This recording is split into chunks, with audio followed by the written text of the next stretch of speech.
Good morning. Oh, we're good. Yeah, Okay. yeah. it's like Hey, you snuck that it's one in like on. we're recording, recording. Um, well, so this is the second installment of the podcast for the priesthood and offerings. Um, last time we talked, it was a really good beginning, I believe, because well, I hope it was. Uh, just because we really need to understand why this is important, because I don't think if you really don't get why this is important, it doesn't really impact. Mm-hmm. It just becomes information, and even if it is just information for some people, that's okay.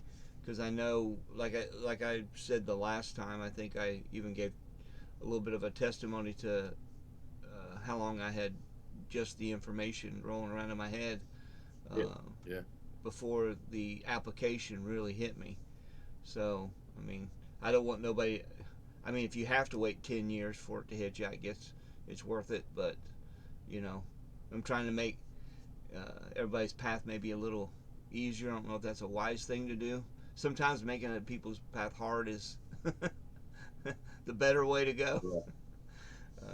Makes you battle through, just like we were talking about, technical difficulties. And, if somebody's listening or watching these and they say, why do you have such low production value? Why do you don't you try to fix some of those things that are wrong on the videos or on the recordings? And it's because if that's what blows you away, or if that what you know knocks you out, then you didn't have a whole lot of chutzpah to begin with. So, That's right. you know, I don't know if that's a Yeah. smart thing or not. Well, and yeah, I finally found, I went back and found my notes that I took from the last time Uh-huh. and, the whiffle, Yeah. thinking about the whiffle. Yeah. And, if you go to, which it does sound a little bit selfish, Mhm. right? What's in it for me? Right. But if you go into a situation, into a podcast, into a sermon, listening to somebody teach truth, then you almost have to have that mindset. Yeah. Like, what's in it for me, as far as not in a selfish way, something that I can build for myself or something that I could get just for me, but like what am I going to get out of this Yeah. whenever whenever we get started? And I'm thinking specifically of certain people that will listen and wonder, what is in this for me? What is the point of watching these? Right. And I would say, what's in it for me in this Levitical study, as Mm-hmm. we As we what? I'm watching you mess with that shirt. I know. I hate this shirt. Oh, I don't know why Jesus. I picked it. Thinking about what's in it. So the beautiful thing about the Leviticus text is it's a personal Yeah. it's a personal thing, like it's your relationship with God, but it's also that outward relationship with others. It's really the picture of love God and then love your neighbor as yourself. Yeah. And that's a key theme throughout the Bible, and Jesus even picks up Yeah. on that. Says the law hangs on those two commandments. The whole law is made up of love God and love your neighbor, and of course Shema. We can maybe talk about that one day, but I would say that's what's in it for anybody that would listen Yeah. in this. I don't know if it's even just the Leviticus. It's for all of the things that we've done. Sure. But Leviticus is almost not almost. It's one of the systematic ways that you can love God with all your heart, soul, and mind, strength, and your neighbor as yourself. I mean, Bingo. it is very, very structured and organized to make that happen. It's almost like if you don't know how to do that, if say some people may hear that command and not, well, how do I do that? Well, how do I love God with all my heart? How do I love my neighbor as myself? And they say, I need a guide. Well, okay, well, here's a guide.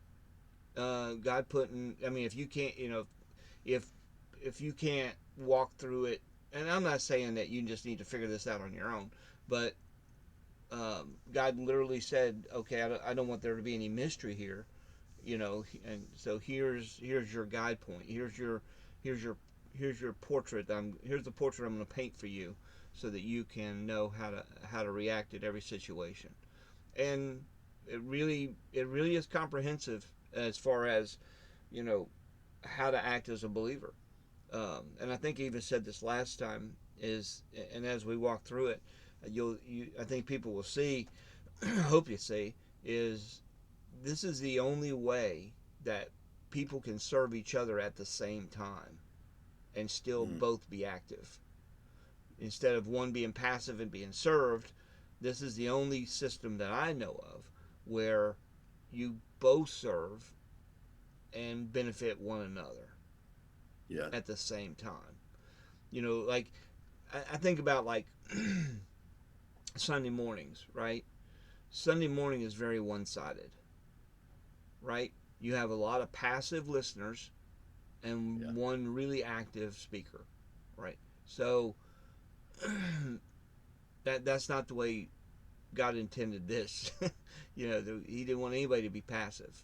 Uh, Yeah. he wanted everybody to be active. So the priesthood is definitely a remedy to that. So, Yeah.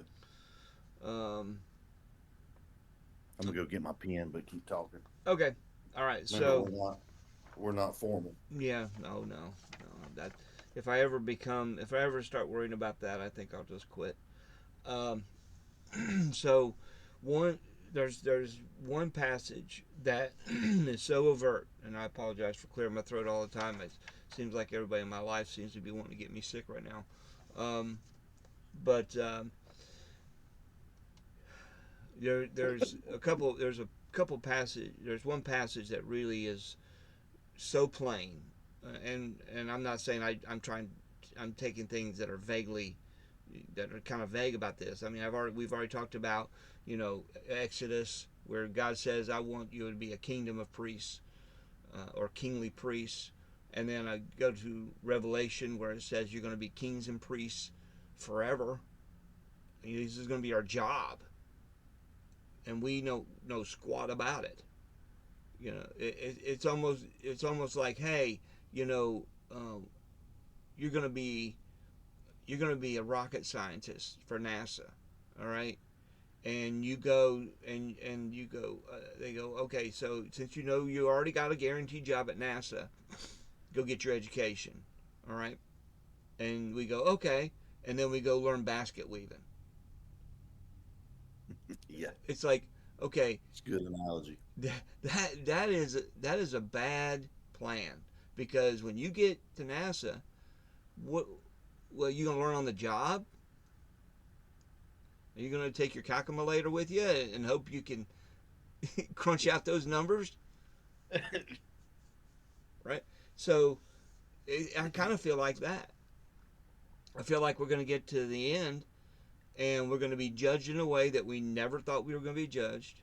Yeah. I think our watermark on what it was like, what God expects from us as a believer. I think everybody's going to be like, oh, I didn't know that's what we're going to be judged on. Uh, and then He's going to invite us into a job we have no clue how to do it. Yeah. I don't know how that's going to work, I'm not.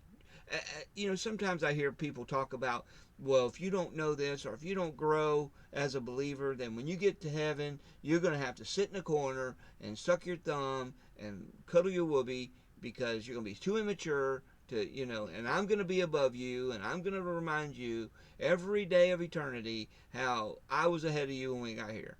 Yeah. That's the feeling I get sometimes, right? Yeah. I'm not saying that. I'm not saying that I'm going to be better advantaged because I don't know. Yeah. I'm just saying I'm going to at least understand what he's talking about. You know? And you think about it. and I know you'll know this statement as soon as I say it, but your best life now, Hmm. that's what a lot of people think heaven is going to Oh be. yeah. And I'm not saying that's not maybe not some of, but it's like, well, God's God's desire for you right now isn't to have your best life, because then it's like, well, what do you think's your best life? Yeah. Well, it's freedom to do what I want, freedom to do these hobbies that I've always I'm gonna be hunting and fishing the rest of my life. Anybody that knows me knows those are like two of my main hobbies. Right. That's not heaven, because I think we've misunderstood what the agenda was from the beginning, which this is a part of the beginning Yes. agenda. Definitely. Leviticus, Yep. the same thing is Genesis with the command in the garden, or the command out of the, the command to go when they go out of the garden. But even before that, the representation of God, and going back to what the mandate was, which was go multiply me, my image in you, go multiply, fill the earth, subdue it, do all these things here. And I just, to get into the heaven discussion, I would be a heretic if we got into that No, and discussion. I'm not trying to turn it into that, Yeah, but no, but I think you make a good point, and I think going back to what you said about really the book of Leviticus, and it is a solidified thing. yeah, It's not like just because it's not like it's going to end when the book of Revelations is yeah, closed and everything's sealed and we're where we're supposed to. This thing, if God is the same yesterday, today, and forever, Christ and God is the same. yeah, That means everything that is coming out of the old covenant into the new covenant and now is in our little area or time of dispensation. Um, then that means this stuff is not changing. and It's still there. and it literally says, in Revelation at the end that the people will come up to worship. Okay, after all this garbage that happens, right? Yeah, yeah, The earth has passed away and all this and new heaven, new earth and everything, and there's still people coming up to worship. Now, I'm not saying that there's going to be a sacrificial system because I don't know that, but to a Jew, when you say worship, this is what they're talking about. that's right. Let's go to Jerusalem and worship. Didn't mean we're going to go up and sing and praise and raise our hands and celebrate, which that is part of worship. I get it. But when they heard worship, they heard sacrifice. They heard blood and guts. They heard that's what they associated with worship. Something got to die. Something's got to die. Find something to kill. Yep, yep, yep. And maybe heaven's going to be one continuous peace offering, or Hallelujah. That would be awesome. like I said, I'm not trying to predict because I'm, that's a that's a dangerous place to be is in prediction. You know, I'm What was that Revelation text again, Bill? well, I know 5:10 was What and do you know what that end? I was looking for the last. I think it's 21, what are you talking about? where you were referencing Oh, where they the coming up to the worship? worship.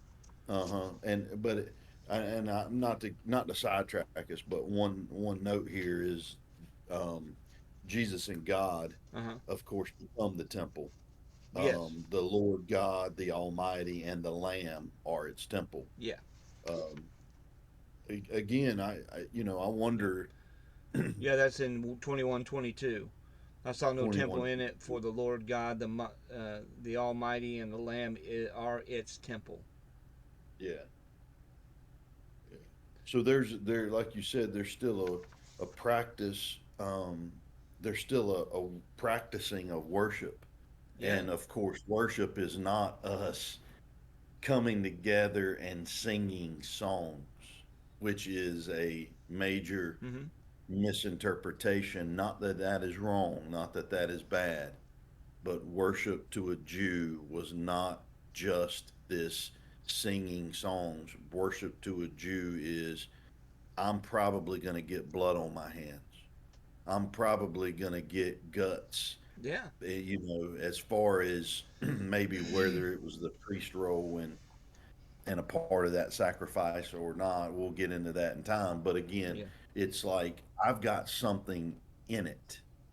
That's what I love about each one of these categories that we'll eventually go through is yes, there are the different offerings that represent different people and different people groups, Yeah.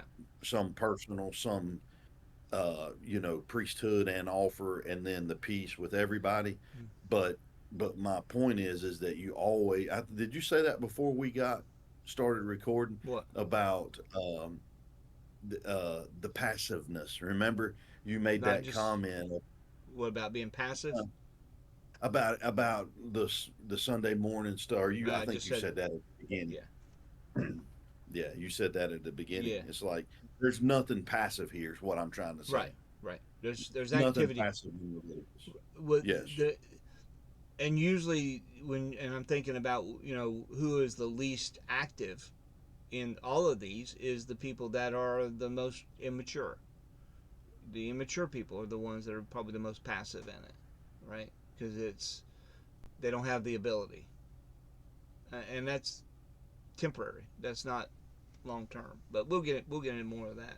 Um, eh, I would love to poll, and I've never done this, so it's not like I'm trying to prove a point.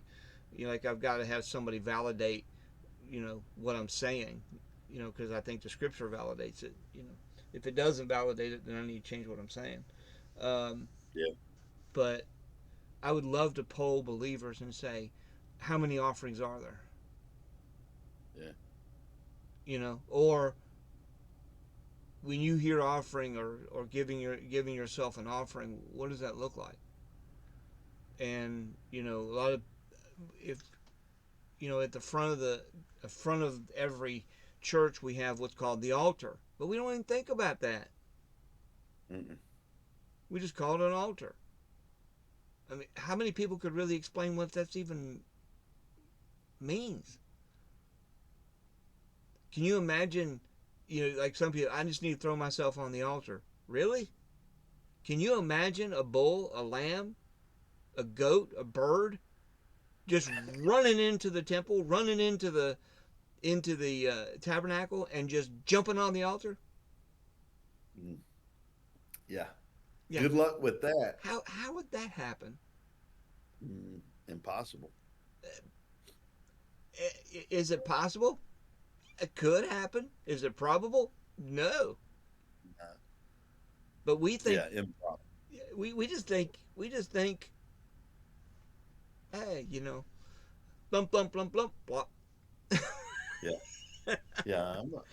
I'm gonna go die today. Yeah, yeah. Uh, Okay. well, and that'll be. I don't know if you're ready to segue into that, What? but that Romans 12, where I don't mind talking about it you, now. well, it popped into my mind because of Yeah. the Well, it's the most willingness. popular. It is the Yeah. most popular verse that even points to this. That you That that a lot of people know that don't understand right, Leviticus. right. Like if you say just like in the very first of the verse, I beseech you therefore. Hmm. What did he just say in 11? Do you hear anybody back up into 11 ever? No. That means No.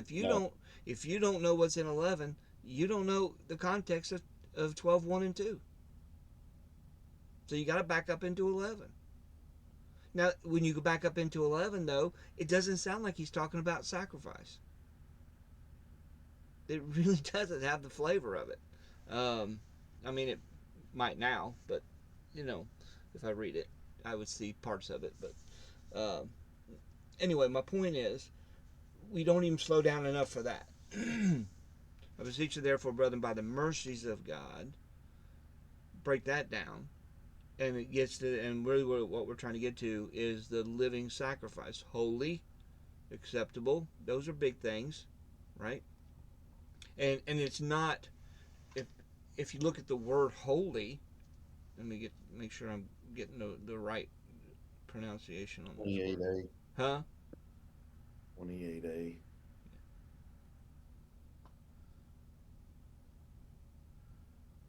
You get the trusty old Right.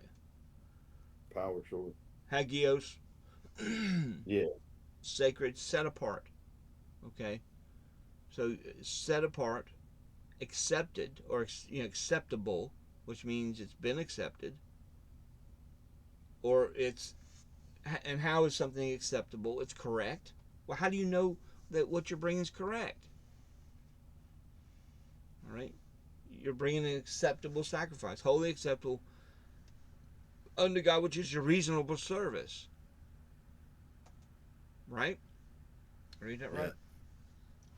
Yeah, yeah. I'm just reading some of these other notes, but yeah, go ahead.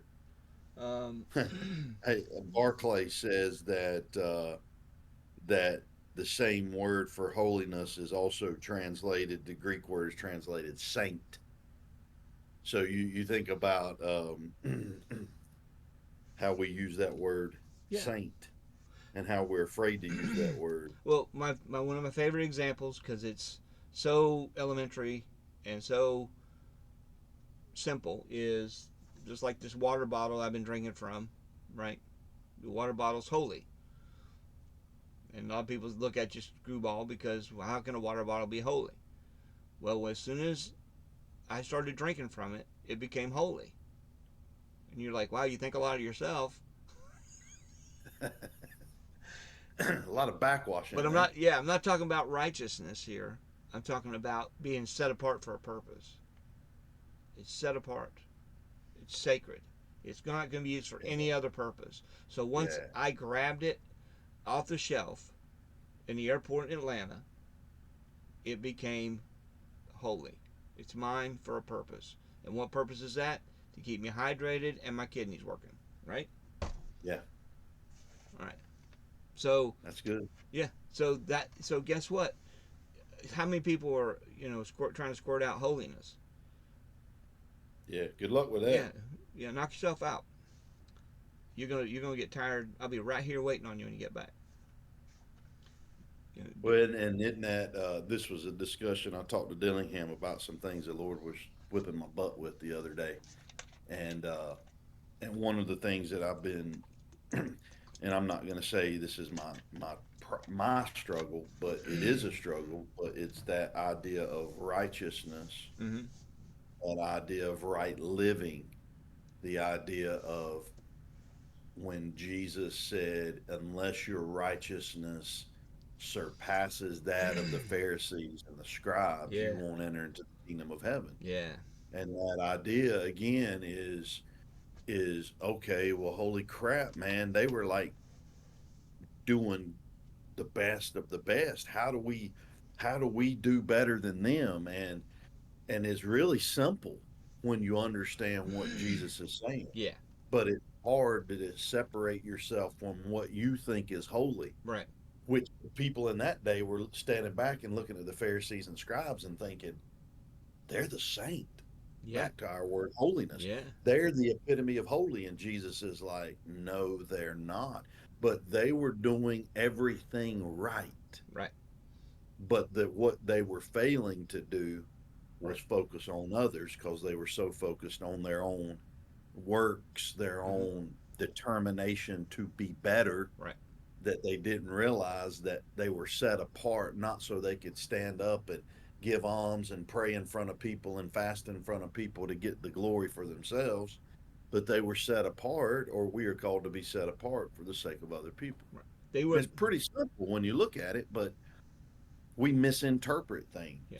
That's what this is about. The Levitical study and priesthood is about. You are set apart to service, to minister to other people. And the Pharisees were the best example of human effort. They were Yes. the best example. Nobody did it better. But because nobody did it better, it bred something in them Mm, that was corrupt, which was yeah. pride, arrogance in their own ability and their own status. So if you think if you think you're going to wrestle your flesh by yourself, you may do it, but it will produce pharisaical tendencies. So, How do you know that, Bill? because I did it, I was very proud of my piety. You know, Yeah. And God has a way of handling that, yeah, especially yeah. He with does. He does people dental. that know what the, yeah. Yeah, he does dental work rectally.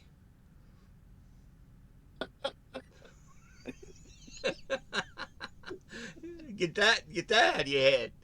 Yeah. Um, Let me write that note down right here. He does dental work practically.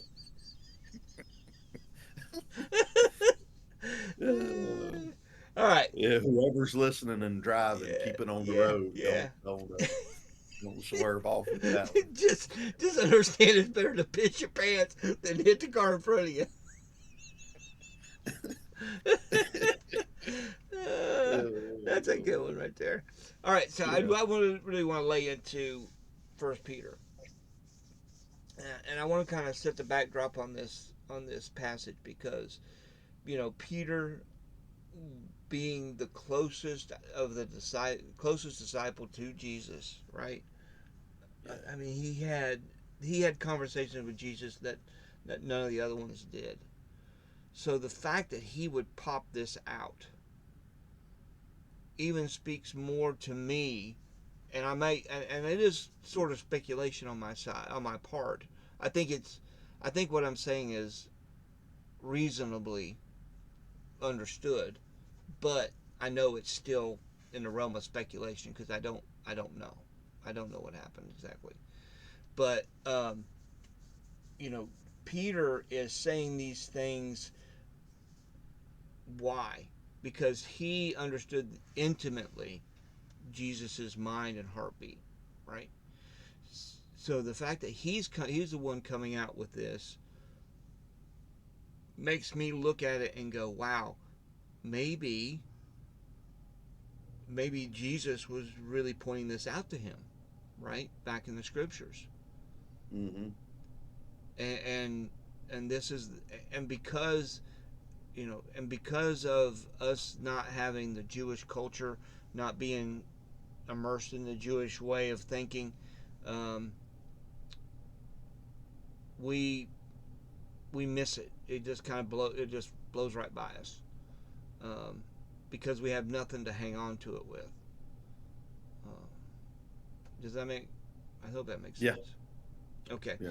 so when you're looking at First Peter chapter 2, um, he, I'm just going to kind of jump into to this, um, because it kind of starts with, it's a continuation of a thought, and verse 4, and but before that, in chapter 1 he's talking about a lot of concepts and ideas about the believer, how he got here through the blood of Christ, the precious blood of the Lamb, unblemished, spotless, the blood of Christ.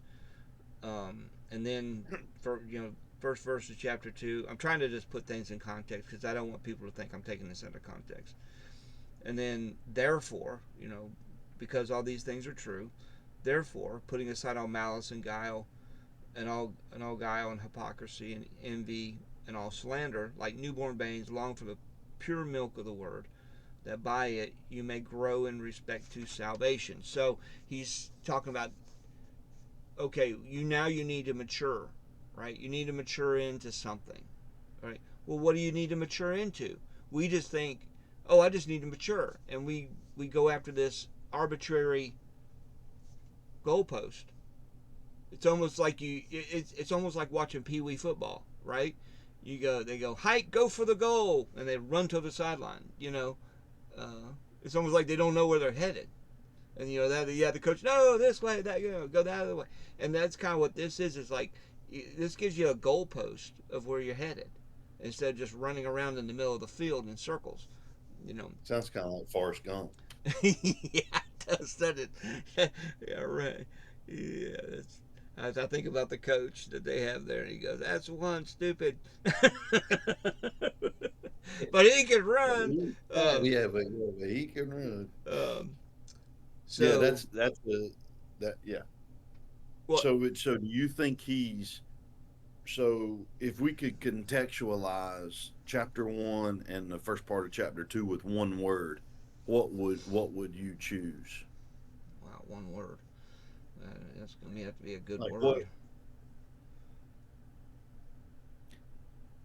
I mean, Go ahead. I'm just I don't think I'm reaching here, but I think there's a salvation Yeah. idea. Right. But but at the same time, to Peter, what is the salvation? Like, is the point just getting people saved? Is that what Jesus taught about salvation? Heck no.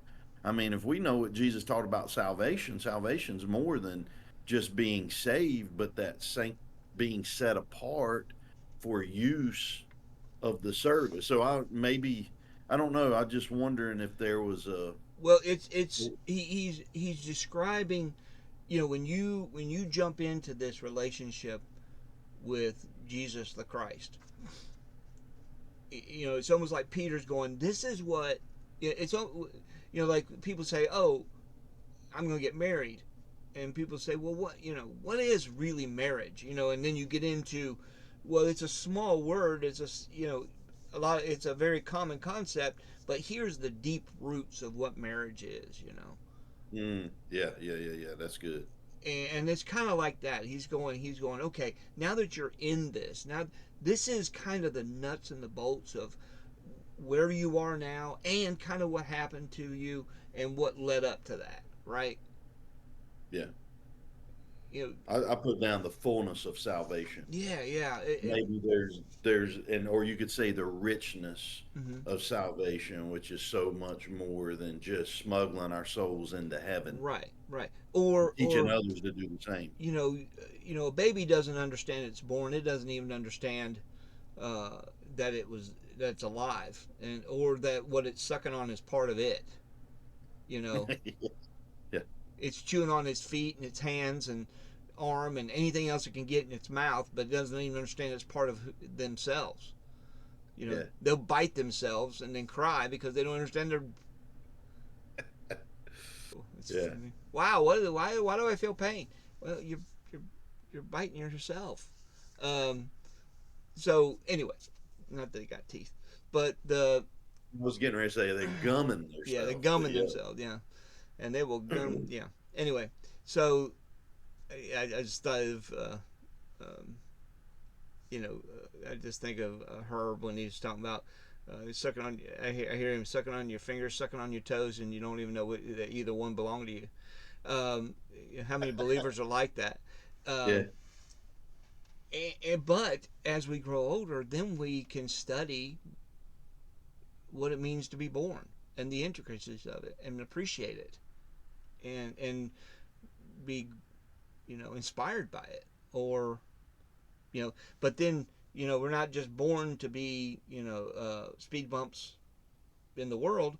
We're here to have a function, have a reason, and we direct after birth and then we as they mature we push our children, push ourselves into fulfillment, to productivity, function, right? yeah, Right. yeah, And that's yeah. the flavor of this is now that you're a believer, now that you're growing.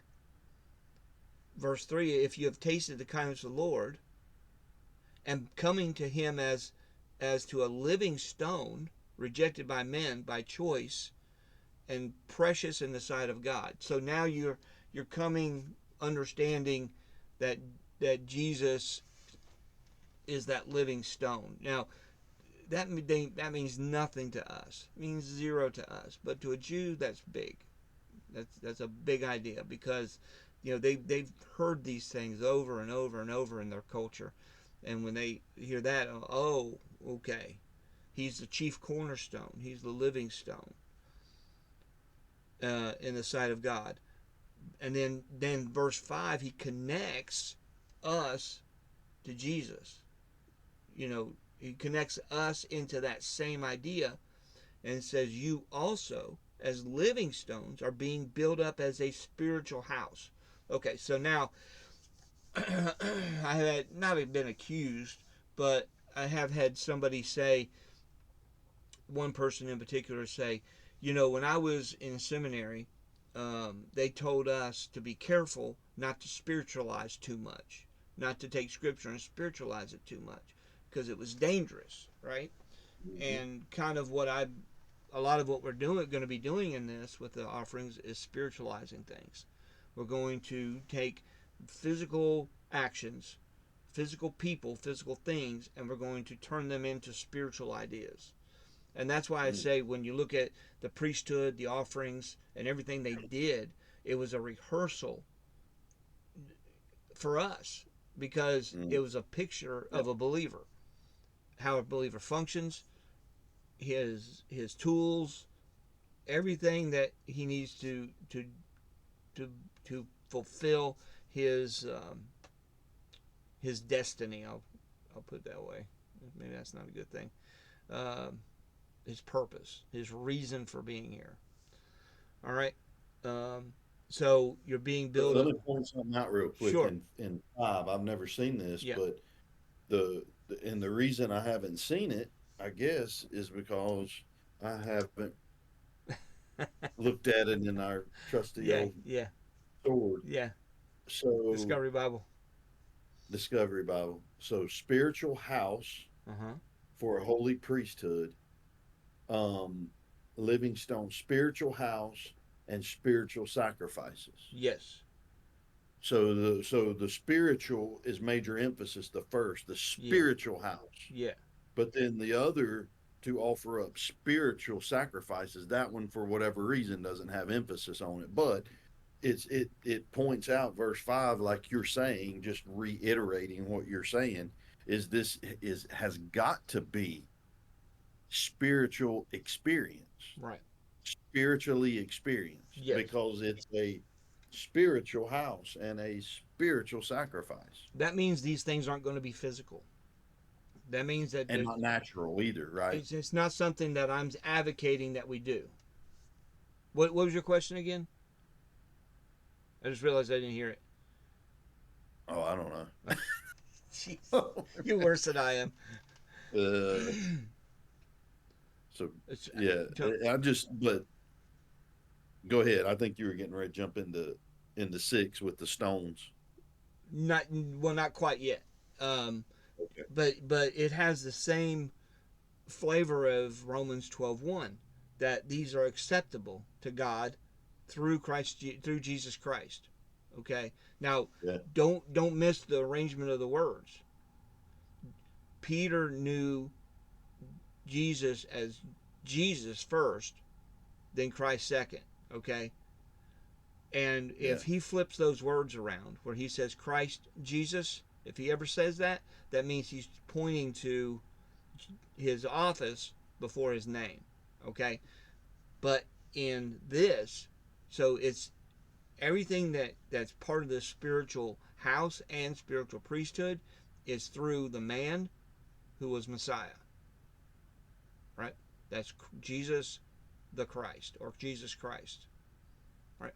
So you have to go through, and Jesus he perfectly accomplished and fulfilled each offering, okay, completely. So he's the model, he's the guy that's going to guide you through this. So if you think you're going to do that, so Jesus didn't. Was he killed? Yes, but he went through the offerings in a spiritual way, not just a physical way. And that's where I think that Peter's getting these ideas, because Jesus being the sacrifice, but because of our identity in Christ. There's nobody that would argue with me that we have identity in Christ, but they would argue with me that the sacrificial system is in play right now. Yes. They would argue with me on that. But guess what? He lived it. No, and they would not disagree with me to say that Jesus fulfilled all the offerings as he lived. Well, we're in Christ. Hello. If He's in it, you're in it. If He did them, you're going to do them. Now, you may do Yeah. them haphazardly. You may do them unofficially, but you're going to do them. It's going to happen. If you, well, if you're a follower, Mm-hmm. I mean, if you're truly trying to walk the path of your rabbi, Yep. You you will. cannot misunderstand. I mean, you can misunderstand it. You cannot not do this. But like you said, haphazardly can be it can be dangerous, Yes. and that's one of the things that I've realized with these studies over the last couple of years is that the reason that we're teaching these Mm-hmm. is that we don't do it haphazardly Yes. because we'll have greater intention with why we do it, Right. and it's not so much so that we don't mess up and get Yeah. whipped up for it, but that we're not misleading another generation. We're not we're not leading another generation or leaving another generation into the wilderness. You know, we're Caleb and Joshua. We Right. you know, we're going to walk them out of that into that greater understanding of this is who you're to be. Right. Well, you can go to a doctor and you're going to look for that diploma on the wall because Yeah, you'd like to know that he has some idea of which end is what. Okay? credentials, baby. All right? Now, you can go to somebody that's never been to school and they might be able to help you, but I don't know if I would trust that. You know? Yeah. Just think of the holistic doctors. Yeah. And Yeah. think, Yeah. I mean, you gotta be careful, right? And I'm not saying holistic doctor because I go to one, so it's not like yeah, yeah, but you some people really put a lot of stock in them. right. Well, even they have some training though. They have some sort of, True. you're not you don't go up to Zeb or Zeke and go, where did you go to school? Ah, I didn't go to school. I just learned as I went. You know, okay, You sound like Sling Blade. yeah, mm-hmm. uh, Yeah. like them taters. Uh, We're gonna be watching movies all weekend. yeah. So in verse 5, he's really describing a. So he's not saying this is physical, it's spiritual. It's a spiritual house that we all make up, but it's also some spiritual sacrifices. So he's not, you know, so when he says sacrifices, what he's talking about Leviticus. So how do you give a spiritual sacrifice? Oh, Good what question. is that? Oh, that's when I go up on Sunday and plop, plop, plop, plump, and just lay myself on the altar. No, that's not how it happens. No, no. Or that's when some just get up early and make themselves go to church. That's a sacrifice. Uh, yeah, yeah. We won't go there. Calm You know down, where I calm down, Scooter. uh, but had they done that in that day, in the tabernacle or in the temple, you would have desecrated the altar. They would have had to stop the sacrificial system and get out the ashes of the red heifer and hyssop and all this other stuff and cleanse the temple because you would have desecrated it. So if it was that important in that day, do you don't think it's that important this day? It's just as important. And then he quotes, right? He quotes in 6 back to Isaiah, "Behold, I lay in Zion a choice stone, a precious cornerstone, and he who believes in him shall not be disappointed.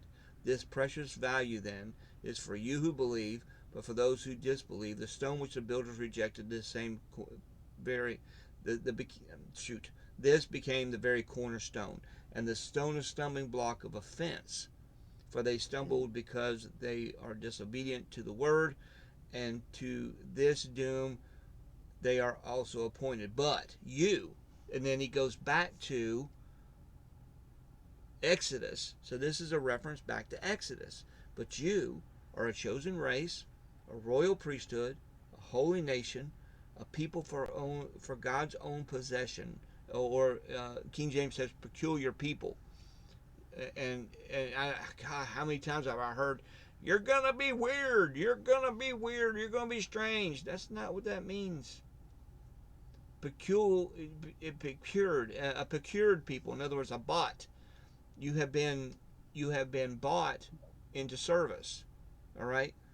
So you got a royal priesthood, which is goes back to a kingly priest, which you can't be a royal priesthood without being chosen. So you got to be chosen first. Then you got to be this. Then you're going to have a holy nation.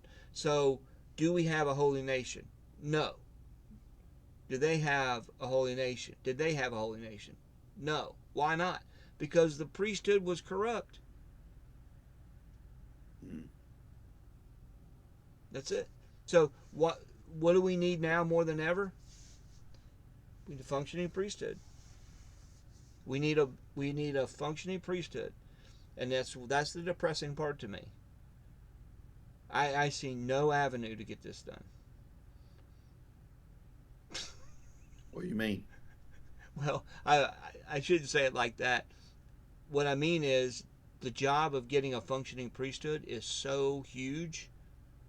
It's overwhelming because number one, who are you going to find in our culture that will spend the time to get the information in, and then spend the time to practice to get proficient? Yeah. I mean, could it happen? Sure. Could God do it? Absolutely. But humanly, I guess I'm looking in my humanness. It just seems like a big deal, like a mountain too big to climb. But for whatever reason, I guess because what God's put in my heart, I just got to keep. Okay, we're going to do this one at a time. We'll find the next Yeah. willing victim, and turn them out as we can Yeah. till we get a functioning priesthood. Then we have Well, a holy and nation. you think about a couple of years ago when we started really talking, like conversating. I don't know. It's back when your mama passed away. How long's that been? 3 years? 2 years, 4 years? a little over That's 2 years, it. 2.5 maybe. Like, dude, we jumped in, and I can remember you saying a couple of times, "Man, you're a glutton for punishment. You signing up. You wanting to die?" And I'm like, "No, no, I don't want to die." And I didn't even know what I was. I wouldn't say I haphazardly walked into a deeper understanding of being a priest, a kingly priest. But that's one thing God's developed in me is this understanding of how better understanding of how to be a ministering priest today. Yeah. That has, and as a pastor, I think I'll speak for that pastor that might be listening, which I'm always thinking there's very few, but if there is one, we tend to do a pretty good job of that as pastors if Hmm. it's a gift, and then it is a gift. Pastoring is a gifting. Yeah. It's recorded in 1 Corinthians 12, I Right. think, I agree. a part of the big five. But you kind of have the ability to minister Hmm. to people already, Right. and I would agree that is a supernatural gift that God gives for mercy and compassion on people in the middle of their, and I have that. That's one of my stronger giftings is that. Hmm. But you can have that and not have the understanding of the Right. Levitical system, Right. and a lot of it is out of obligation. Hmm. A lot of it is out of, well, that's just my job. I got to do it. Yeah. That's not the priesthood's not. Oh well, God, I got to get up and go. No, it's an appointed office. Yeah. It's a Levitical, the Levites, right? Like it is an appointed office of of us with a standard to literally represent the people in such a way that God looks down on his people and is flipping pleased by what is happening, Right. because the priest is representing through his actions and his mercy and his love. The priest through his actions is showing the people off to God, Right. whereas the prophet is showing God to the people, Yes. which is two completely different offices. Right. And so if we are saying this, and I guess the thing about pastoring is, if that pastor is listening today, then you are set up a little better than some other people to Yeah. do this part, Oh, just absolutely. because of what. Now, we want anybody, common men is what we're always looking for, but I think a pastor is more set up to understand Hmm. this, because of their role is kind of similar, but Right. Well, their it job could is be to way off. help people facilitate spiritual life. Yes, Right. yes. So they are already in that vein, and so it's a little, like you say, it's a little easier to connect the dots. You Um, still got, nah, death is still a part of it. yeah, but but the whole job of a priest. I mean, here's the great part about this. How many priests showed up at the tabernacle in Moses' time, or at the temple during David's time, or not David because he didn't do it, but Solomon's time. And how many priests showed up, and maybe they were tired that day, or maybe they weren't in the best mood that day, or whatever. Maybe they had maybe had the sniffles that day. It doesn't, that may disqualify them. But anyway, the point is, they they may not have had the best attitude. Is where I'm trying to get Yeah. to. It made no difference because that's number one who they were, that and what their job was, and it's just like today. I would love to take the day off. I would love to take the day off, but but I'm going to go to work because that's my job, right? I like to eat. I like to have lights. I like to have water. I like to have all those things. So guess what I'm going to have to do? I'm going to have to go no matter how I feel about it. Well, that's kind of what this does. Is it takes your emotions out of it. It takes your Mm, it takes that's a good way to say it. it just takes this is just your function. And that probably speaks more to men than women, maybe, I don't know. But you know guys would like to do things without emotion anyway. Yeah. uh, but it doesn't, I don't care how you feel about it. This is your job. And you can say, well, that's not my job. Okay, well, fine, don't do it. you know I'm not your boss. Yeah. I'm not your judge. It's quite. Well, it's kind of like I don't know if the idea of fishing is good with this, like trying to use that analogy, but thinking about, like, we want other people to do this, Yes. and I'm definitely not a perfectionist when it comes to the Levitical system Mm-hmm. and offering up spiritual Mm-hmm. sacrifices in the spiritual house. Definitely not perfect at that, but it does seem like there is even more freedom in this than what we read in the Old Testament, to where it was limited to the Levitical priesthood, Yes. Levitical, to Yeah. the tribe of Levi. Mm-hmm. But it's like there's still freedom. We've talked about that freedom for a priest, and we've I think you and I and maybe Dillingham have talked about John the Baptist gave up his Yeah.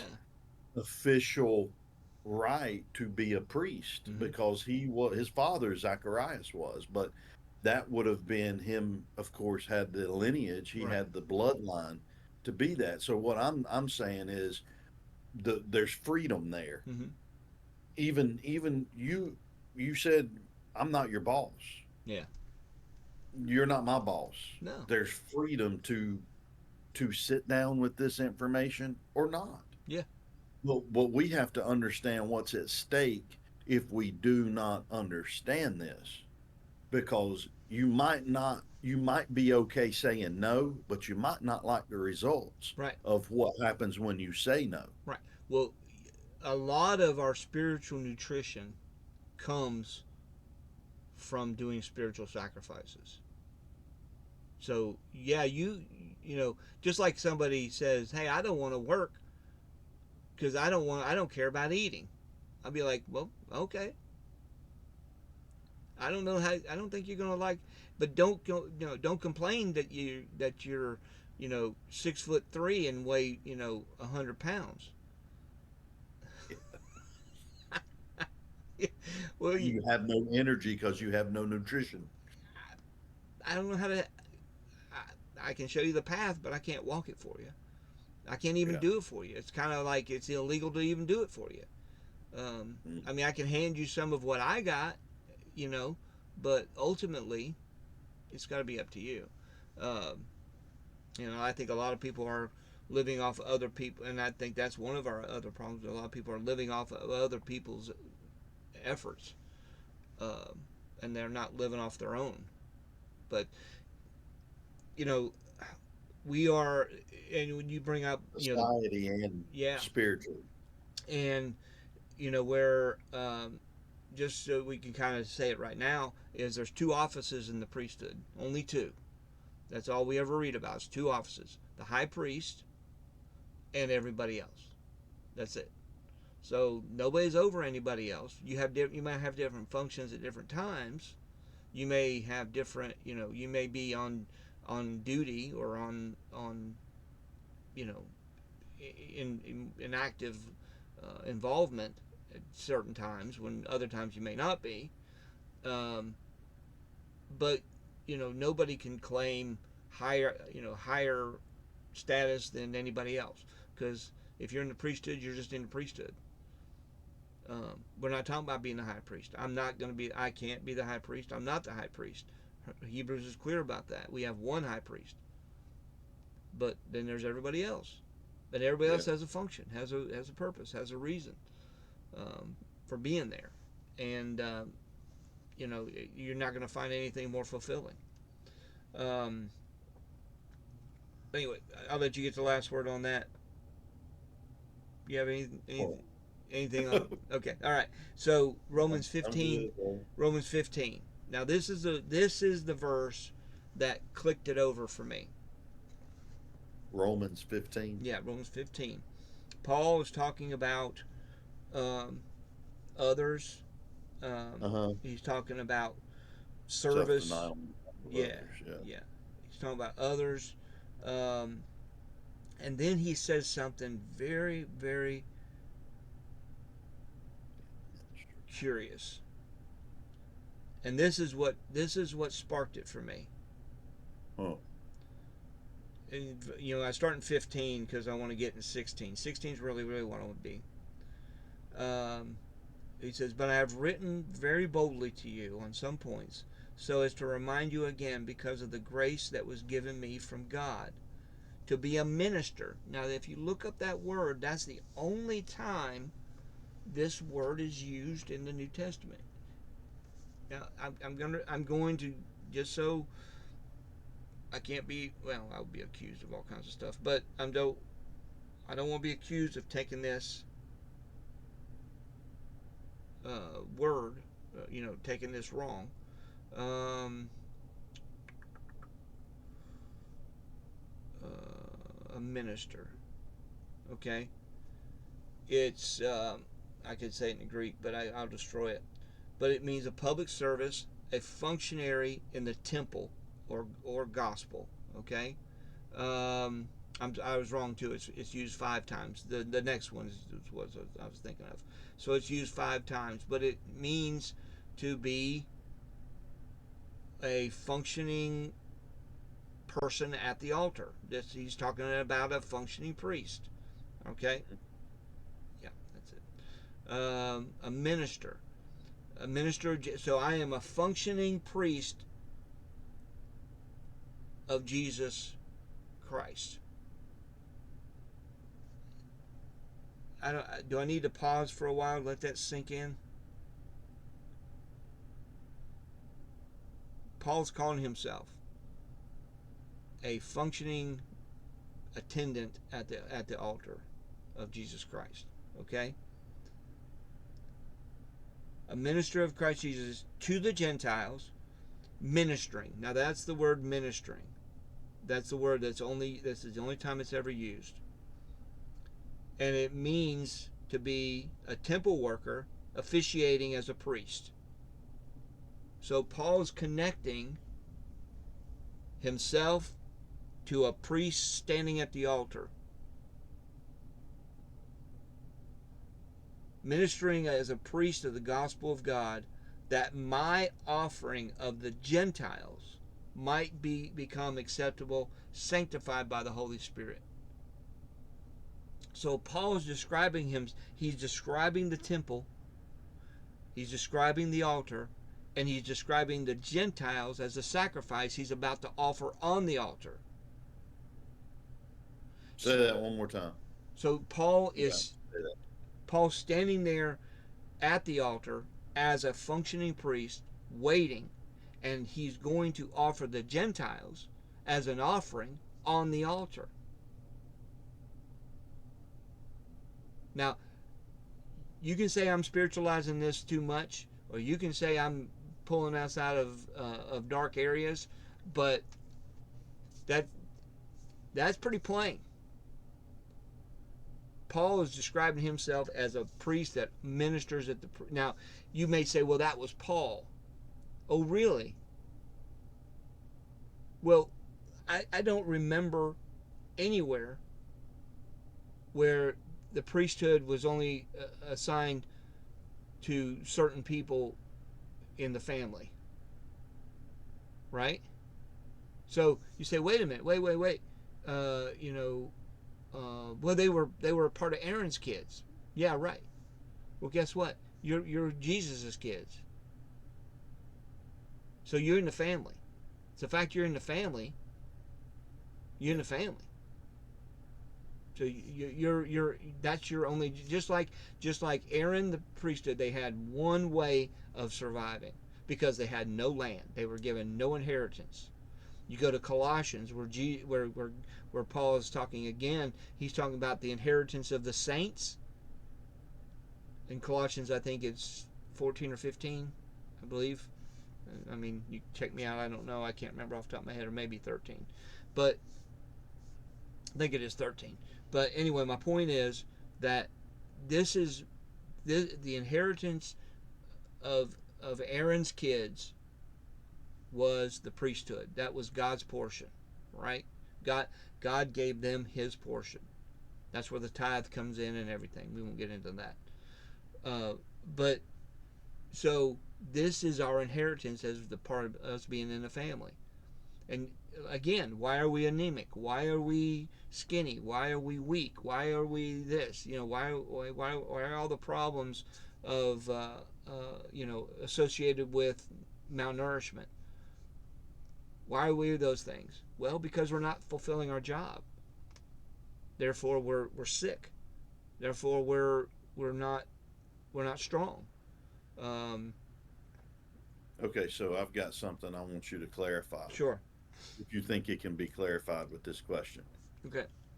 How does disciple making and priesthood connect? Oh, I love it. So, in the priesthood itself, there's a training. There's a training process. There's a on-the-job training, right? So, to take someone from somebody that's in the family but has no knowledge, that's what the process of disciple making is. It's taking somebody from point A to point B and educating them right along the way and serving them in this capacity as well, because a priest had to have help as well. You couldn't huh? No, I was just going to say, what you just explained? What? Is Jesus' relationship to Peter. Yep. Who we're talking about earlier with the. Yep. Yep. It's involved in there. Like, I mean, look at Moses's involvement. Look at Moses's involvement with Aaron and the establishment of the sacrifices and the priesthood. I mean, people lost their lives in the establishment of this new system, because before the Aaron and the priesthood of the what they call it, Aaronic priesthood. Um, Before that, every man was the priest of his own family. Every man did the sacrifices for their family. That's why Korah and them had such a problem with this, because they didn't want to give that up. They were like, what's so special about you, Aaron? What's so special about you and your kids? Why are you the only one that get to be priest? Why can't we be priest also? And God took that real personal. And he was like, hey, you're dancing on the edge of a volcano. I would be really careful at this point. And Korah was like, I'm gonna do it anyway. And God said, well, it's not gonna turn out real good for you. Knock yourself out. Yep, knock yourself out. But but God's almost going, hey, just know this: I'm really jealous about my pictures, really jealous. That means God said, listen, this picture of the priesthood and Aaron and Moses, I know my son's going to come and be the new Moses, and he's going to establish the spiritual, real priesthood, not the imposter, the imposter, mock up, but the real priesthood, which is going to come through my son. I've got to keep this picture clear. I got to keep this picture untainted. And Korah, if you stick your hairy knuckles in here, it's going to ruin it. And I'm willing to kill you to keep this picture clean and clear and sharp, so that when my real priesthood comes along, they know they can follow the pattern, they can follow this, and it won't be tainted. So a lot of times, sometimes we think God's just a major asshole that just wants to kill everybody. And he's schizophrenic stuff. 1 minute he's pissed off and he's killing everybody, and the other time people are doing similar things and he's not doing nothing. Well, the question is, what picture are you messing with? What picture? Yeah, what picture are you messing with? What part of his tapestry are you trying to alter? And he's going, no, no, no, no, no, no, you can't touch that. It's too important, too vital. Well, and while you're talking, and I'm even thinking, you made a comment about it's very evident in Hosea, but you made a comment about maybe going to the text in Micah. Yes. I think, or was it Malachi? But Malachi. my Hosea's got it. Many of the minor and even major prophets just unload on the freaking priesthood.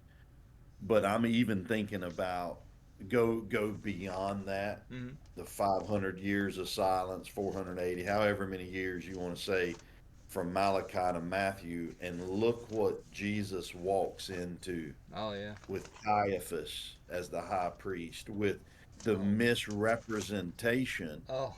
and Jesus is coming in with the perfect example and representation of what the priesthood has to, and people were drawn to that. Yeah. People were desiring that, but the wicked picture ended up, so they thought, ended up winning, because empire at that time was, of course, greater than God's kingdom. Right. So they thought. Yeah. But this is like, to me, when you said that before we started with that text, I was like, dude, that's the granddaddy of all text concerning the priesthood. In Micah. Yeah. Oh, Were you going to go there, or is that too early? No, that's perfect. Perfect segue. So now you've got Peter, you've got Paul talking about these sacrifices, spiritualizing them. Okay?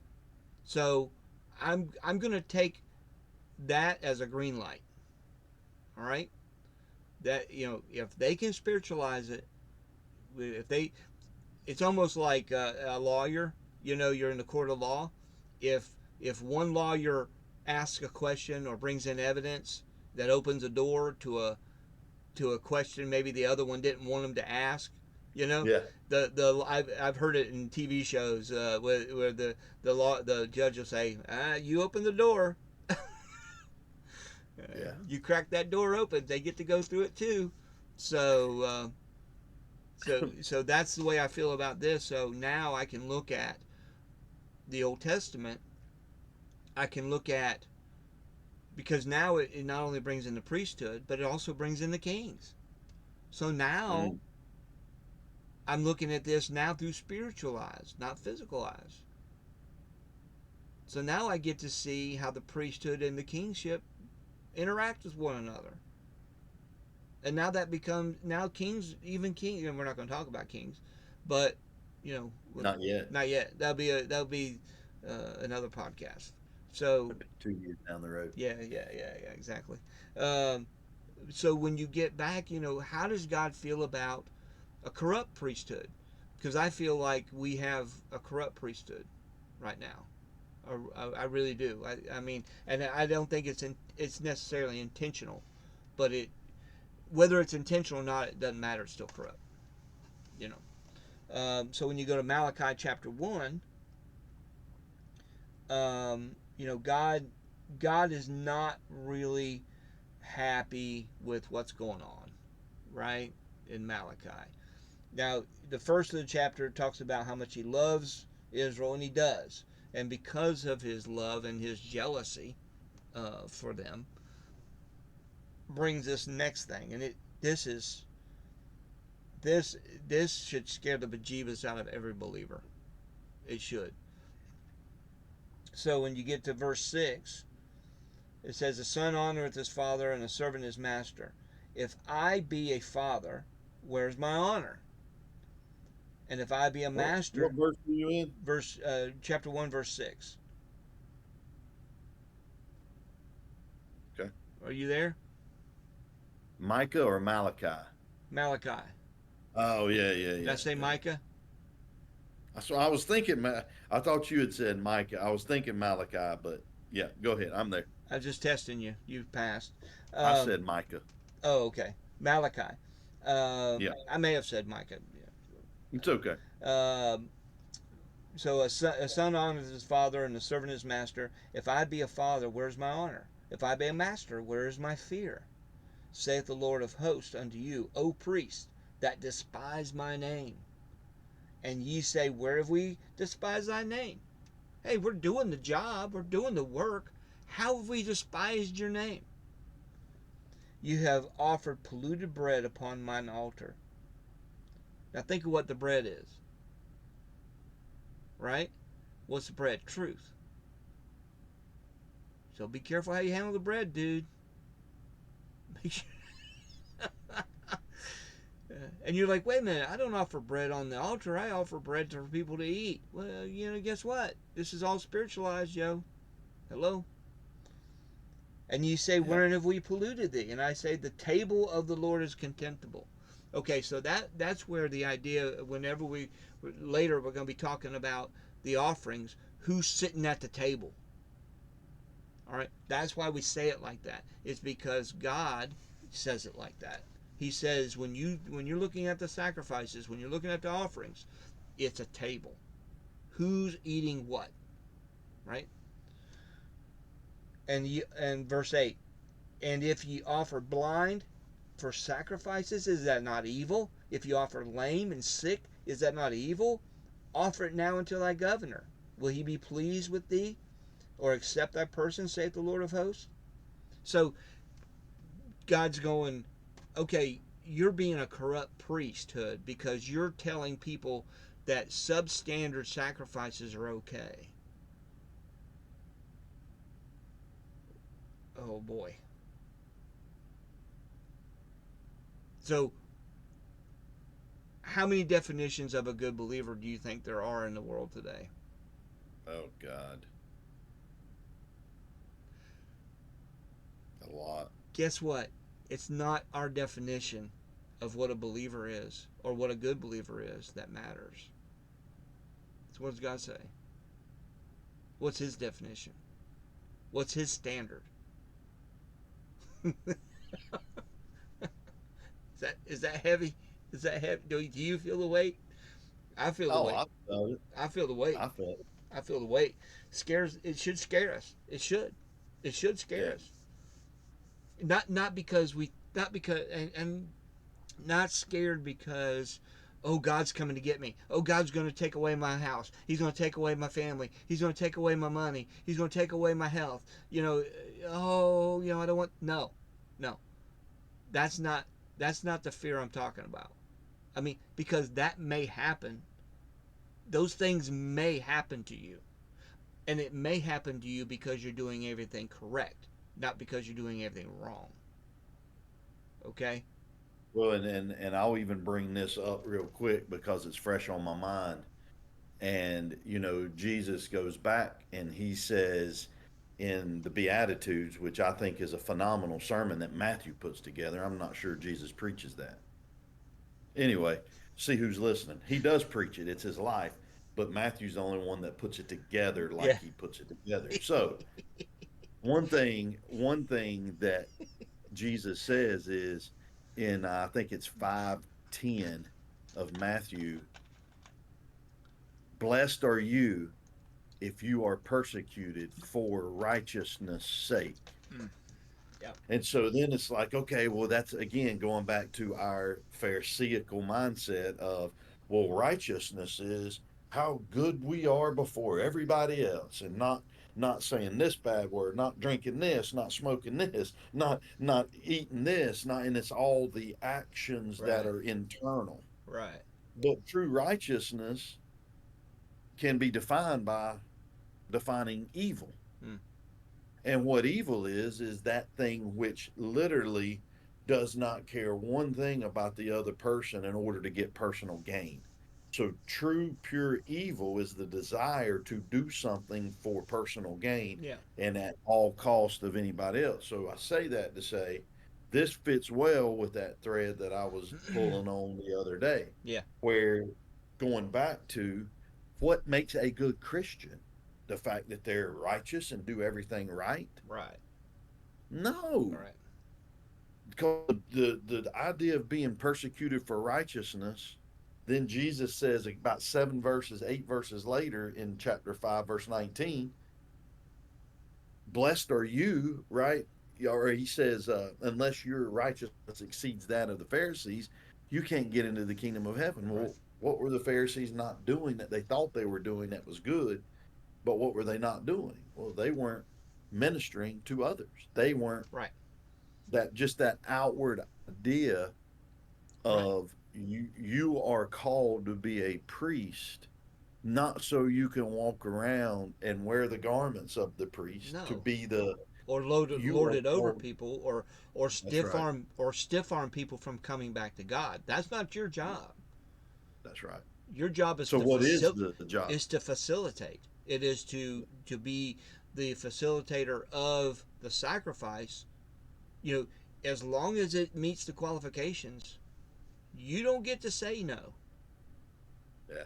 You know, I don't like that person. Well, I feel like I want to torture that person because of whatever reason. Okay, well that's not for you to say.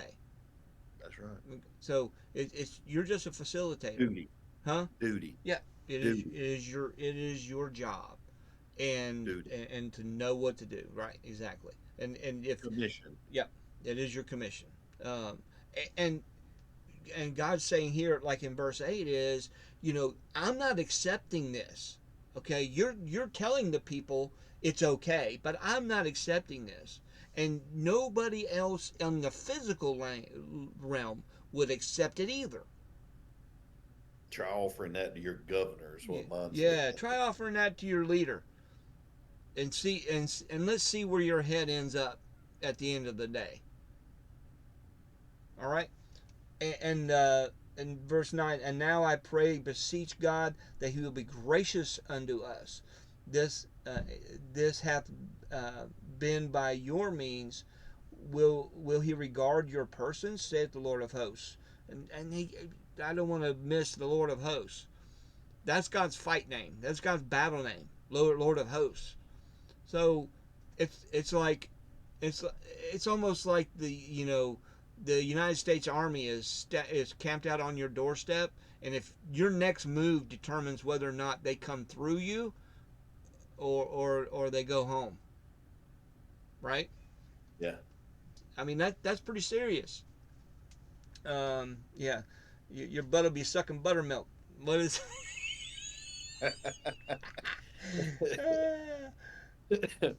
And so, verse 10, who is there among you that who would shut the doors for naught? Neither do you kindle fire on mine altar for naught. I have no pleasure in you, saith the Lord of hosts, neither will I accept an offering at your hand. So what's God saying to us today? I don't know. I'm not going to say that he's saying these things to us. But we're not doing it on purpose. We're doing it on accident. Because these sacrifices are taking place. It's just being done by people that don't know what the heck they're doing. Really, it's accidental, not intentional. Yeah. For the rising of the sun, even unto the going down of the same, my name shall be great among the Gentiles. In every place incense shall be offered unto my name, and pure offering. For my name shall be great among the heathen, saith the Lord of hosts. So now, even then, he's saying, hey, this ain't for y'all. This ain't just for now, y'all. This is for later. This is where it's going. But verse 12, but ye have profaned it, in that ye say the table of the Lord is polluted, and the fruit thereof, even his meat, is contemptible. In other words, you're doing your job, but you're doing it with grit teeth, and you hate it, and you're going, you don't have to, don't worry, it's not perfect, but forget it. Oh, you brought bread, but it's got leaven in it. No big deal. We'll just put it on the altar anyway. You brought a bull that has a limp. Yeah, yeah. Oh, oh, You brought the worst of your herd just to get rid of it, yeah, and yeah, to say you're and understand. Get this though, the people that did it, the people that brought it, God's not mad at them. yeah.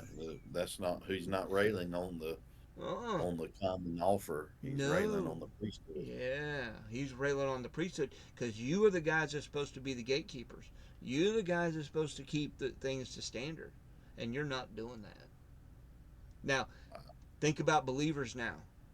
Hey, believers, you're telling people that raggedy effort that they're putting in, being a good person, is going to get them to heaven. I'm not mad at them. Now they're going to suffer the consequences, but I'm not mad at them. I'm mad at you because you're telling them that's okay. Yeah, Again, when we get to the judgment, I don't think we're going to be judged on what we think we're going to be judged on. I think we'll be judged on a lot of things that we had no clue that we were going to be judged on. And you're going to stand, surprise judgment. and you're going to be sitting there going, ow, ow, ow, ow, ow, ow, ow, ow. And that's where you're going to walk into the presence of God naked, because everything that you thought was valuable is going to be burned away. That's what Paul Yeah, talks about, right? All hay, yeah, wood, and all that stuff's going to be burned out, and you're going to be walking in in all your glory and all your nakedness. And God's going to be like, "What do you got?" And you're going to be like, "Well, I had something in my pockets, but don't even have pockets." Ouch. yeah. I'm just thinking about what I want to say on Sunday morning. Oh, jeez. Poor people. Poor people. I apologize in ahead. Um, God be merciful yeah. through me Uh, on their behalf. Yeah, Verse 13, ye said also, behold, what a weariness it is it? and ye have snuffed at it, saith the Lord of hosts. Ye have brought that which was torn and lame and sick. Thus ye have brought an offering. Should I accept this of your hand, saith the Lord? Oh my God! But ye cursed, but cursed be the deceiver, which he with hath in his flock a male, and voweth and sacrificeth unto the Lord a corrupt thing. For I am a great king, saith the Lord of hosts, and my name is dreadful among the heathen. And now, O ye priests, chapter 2, and now, O ye priests, this commandment is for you. If you will not hear, and if you will not lay it to heart, to give glory unto my name, saith the Lord of hosts, I will even send a curse upon you, and will curse your blessings. Yea, I've cursed them already, because you do not lay it to heart. Behold, I will corrupt your seed, and spread dung upon your faces. Get that?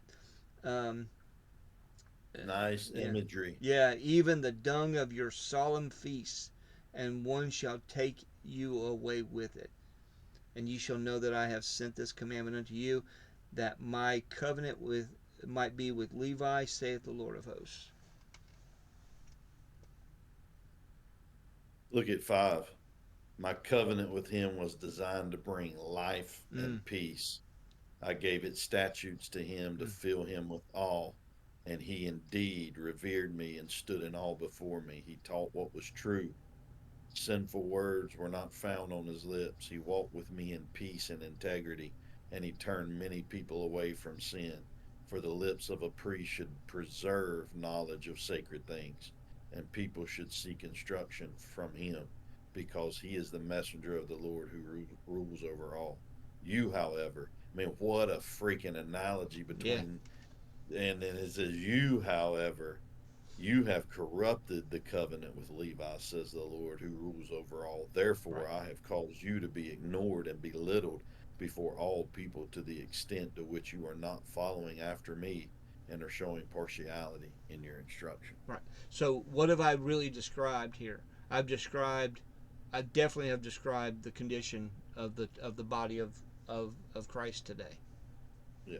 We're saying we're saying all kinds of things that are acceptable that aren't.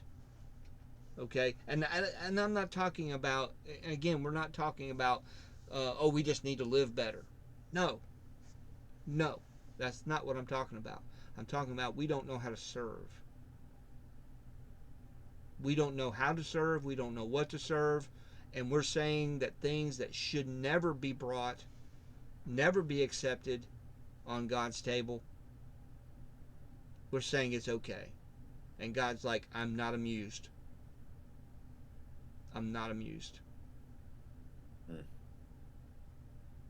And again, I'm back to my gosh. It's just, I feel like it just depresses me because we have such a hill to climb, such a hill to climb to even talk about this stuff. Yeah. If you put a gun to most believers' head, how much of the tabernacle could they confidently describe? They won't even, most of them won't even know what the tabernacle is because they've got temple in their head. Two completely different things. Or even, okay, I'll even take that.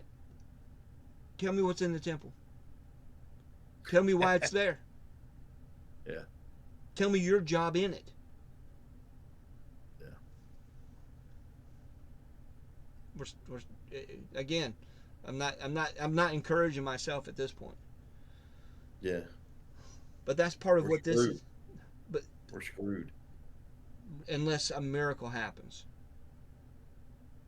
we're praying for a miracle. We need a priesthood that functions, not lord over people. I heard this one time. I taught this with a group of people one time, and one guy got mad, and which is fine. That's your right. I don't care. He got mad and he goes, I don't need no priest. I'm in Christ. He's my priest and all that. And I'm like, yeah, I get you, but if that's your attitude and that's what you heard me say, you didn't hear me. Yeah. He's got a Catholic hatred. He's got a hatred for that, Yeah, and I'm and definitely not talking about Catholic. that's right. And we always have No. to preface talking about priesthood with Oh saying yeah. we're not talking about No. the Catholicism that is presented because it's as corrupt as the Oh evangelical my God. Yeah. crap that we're Yeah. dealing with today. I know where all that came from, and I'm not even going to get into that. Um, Yeah, but but my point, and I know we're kind of ending this podcast on a heavy note, but it's we have to understand the stakes are high, high, high, and not just to save our raggedy carcasses. That's not what this is about. I'm not trying to save myself. This is about true service. It's about true uh, relationship with God and the Father, true interaction with our high priest. Um, it's it's about really living as a believer, not not just trying to I don't want God to be mad at me. Well, I don't either, but that's not what this is about either. It's not just about stroking God's hair and say, "Are you okay with me?" yeah, But it's about living like you're meant to live. So, and we've said a lot. We've said a lot today. yeah, yeah. I think we've gone as deep as we've gone. Maybe not textualize, not not textually. I don't even think that's a word. Deep, but okay. Um, but deep with the truth. Yeah, yeah.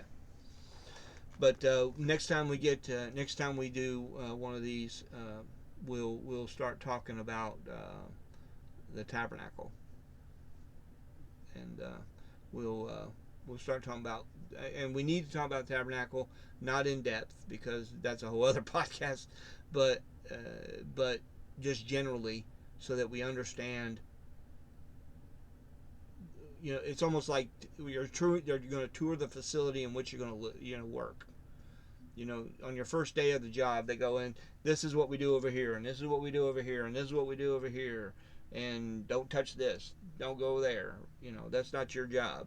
Um, but anyway, Yeah, I think I mentioned this the other day in Bible study or something, and talking about you've said that before that you think the tabernacle is a lot better oh yeah, representation than the temple, and one of the beautiful things about that is because the tabernacle is, of course, the moving, yeah, the moving yeah, God, hmm whereas the temple is structured and built to stay. yeah. It's stuck. Completely two different ideas, but Hmm. both ideas show you the culture of God's people as it's progressing to its height of Yeah, empire, right.